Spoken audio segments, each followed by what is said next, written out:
আজকে একটা গুরুত্বপূর্ণ কথা শেয়ার না করলেই নয়। আসসালামু আলাইকুম, কি অবস্থা সবার। আজকে আমি সকালে খুলনা থেকে টুঙ্গিপাড়ার উদ্দেশ্যে রওনা দিয়েছিলাম, আর দেখতেই পাচ্ছেন আমার গাড়ি অলরেডি কিন্তু রূপসা সেতুতে উঠে গিয়েছে। আজকে আমি যে টপিকটা নিয়ে কথা বলতে চাই সেটা হলো আত্মীয় স্বজনদের নিয়ে। এই পোস্টটা আমি অবশ্যই আমার পিন পোস্ট করে রাখবো। আমার আত্মীয় স্বজনরা ভবিষ্যতে যারা আমার এই পেজে আসবেন তাদের জন্য এই ভিডিওটা, আপনারা কিন্তু ভিডিওটা অবশ্যই দেখবেন। একটা পেজ চালাতে গেলে বা একটা পেজে ভিডিও আপলোড দিতে গেলে কিন্তু প্রতিদিন 4-5টা করে, মাসে কিন্তু কয়েকশো বা কয়েক হাজার ভিডিও কিন্তু আমাদের আপলোড দেওয়া লাগে। দেখা যায় এতগুলো ভিডিও আপলোড দেওয়ার জন্য দরকার হয় হাজার হাজার সুন্দর সুন্দর স্টোরি। আর এত সুন্দর সুন্দর স্টোরি কিন্তু একটা মানুষের লাইফে বা একটা ফ্যামিলিতে থাকে না, যার কারণে কিন্তু অন্যদের স্টোরি এনে সাজিয়ে গুছিয়ে আমাদের নিজের লাইফের মতো করে সেটাকে আপলোড করে দেওয়া লাগে। কিন্তু আমাদের কিছু কিছু আত্মীয়রা আমাদের এই ভিডিওগুলো দেখে কিন্তু সেটা মনে করে নেয় যে সেটা বোধহয় সত্যি আমাদের লাইফে ঘটেছে, আর সেটা নিয়ে না তারা দেখা হলে নানান ধরনের কথা বলে, বা দেখা গেল ফোন করে বা SMS-এ কিন্তু অনেক কিছু জিজ্ঞাসা করে এই কি ওই। বা দেখা যায় অনেক সময় আমরা আমাদের হাজব্যান্ডকে নিয়ে বা শ্বশুর শাশুড়ি নিয়ে বা শ্বশুরবাড়ি নিয়ে অনেক ভিডিও করে থাকি, বা অনেক গল্প বা অনেক শর্ট স্টোরি বলে থাকি, যেগুলো কিন্তু কখনোই আমাদের সাথে হয় না। বা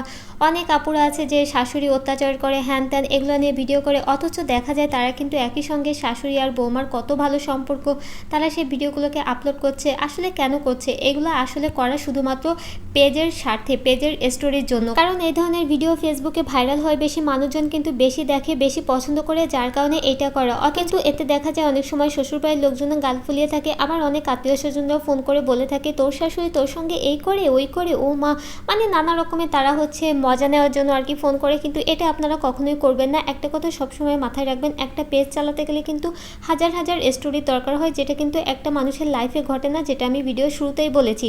সো আপনারা এগুলো কিন্তু অবশ্যই বন্ধ করবেন। নিজে না পারেন অন্যকে কখনো ডিমোটিভেট করবেন না। অন্যকে হিংসা না করে কিন্তু কাজটা আপনি নিজেও করতে পারেন। আপনি নিজেও আপনার একটা নাম তৈরি করেন, আপনি একটা জায়গায় গিয়ে স্টাবলিশ হয়ে দাঁড়ান, এতে আপনারও ভালো তারও ভালো। কখনো অন্যের ক্ষতি করতে যাবেন না, অন্যকে ছোট করে। কিন্তু এখন দেখা যায় মানুষজন নিজেকে বেশি বড় প্রমাণ করতে চায় বা নিজে ভালো হতে চায়, এগুলো কিন্তু কখনোই করা উচিত নয়। আমরা বাঙালিরা পুরো বিশ্বের কাছে মূলত এত পরিচিতি পেয়েছি এই একে অন্যের পিছে কাঠি করার জন্য, একে অন্যের পা ধরে নিচে নামানোর জন্য। ভাইরে ভাই, বুঝতে হবে এটা সোশ্যাল মিডিয়া, এটা আমাদের বাস্তব জীবন নয়। এখানে আমরা কিছু শেয়ার করছি তার মানে এই না যে এটা আমাদের লাইফে সত্যি সত্যি ঘটেছে। তোমাদের সাথে কথা বলতে বলতে এই দেখো ব্রিজ তো আমি পার হয়ে গেলাম। সো ভালো থাকো সবাই, আল্লাহ হাফেজ। আর আমার ভিডিওটা কে কোথায় থেকে দেখছো কমেন্টে কিন্তু অবশ্যই জানিয়ে দিও।